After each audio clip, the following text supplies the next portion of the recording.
Blíži sa nám Medzinárodný deň detí a my s Dankou Tótovou sme na tento deň pripravené. A teraz nás pozorne sledujte, aby ste sa dostatočne pripravili aj vy, pretože ideme vyrábať čo? Mydlové konfety. Mydlové konfety. Ja som myslela, že konfety to budú také tie, čo sa rozhadzujú. Ja som si to nevedela úplne predstaviť, že mydlové. Ale to je toto.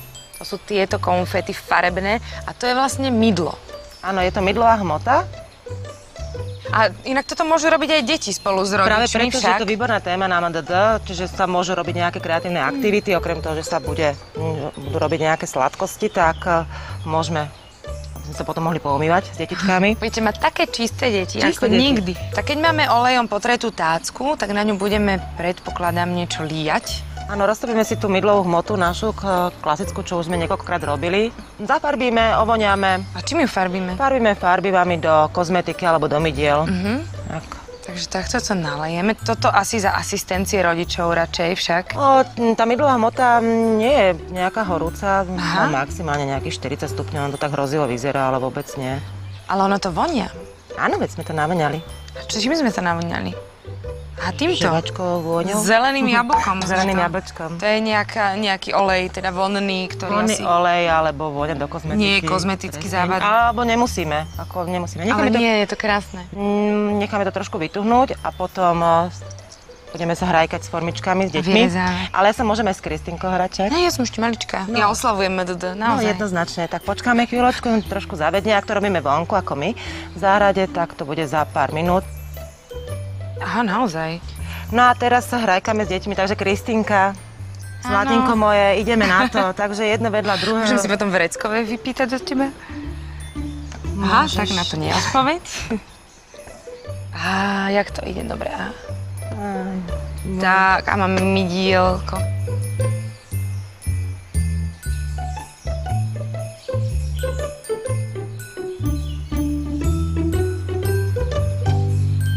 Keď to máme, celú tú plochu, tak...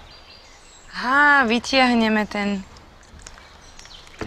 A pozbierame. Teraz sa nám ukáže to, že naozaj bolo potrebné tam dať olej naniesť na tú tácku, lebo sa nám ľahšie vyberajú tie konfety z toho. A tie, ktoré máme tu, áno, povyberaj to, ak môžeš, prosím ťa. A ešte niečo s tým potom budeme robiť? Aby sa nám tie konfetky nezlepovali dokopy, že spolu, aby nám krásne držali od seba, tak trošku treba tam nejakého bioetanolu, čiže v lekárni kúpiť nejaké lekárske benzín, alkohol, čo také, čo sú dobre, čo sa dezinfekciu používa doma. Toto? Áno. Aby sa nám naozaj nezlepili tie mydielka, tak ich potom... Tak to iba postriekame.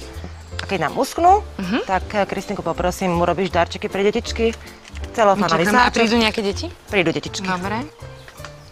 Zabaliť, ozdobiť tuškom. To by sa malo pred jedlom rozdávať asi tieto balíčky. To bolo milé u každému tanieriku, že potom, že po dezertiku, po nejakej tortičke si umyť ruky. Umyť si ruky. Skúste, dajte nám prípadne vedieť a Danke ďakujeme za tento čistotný tip.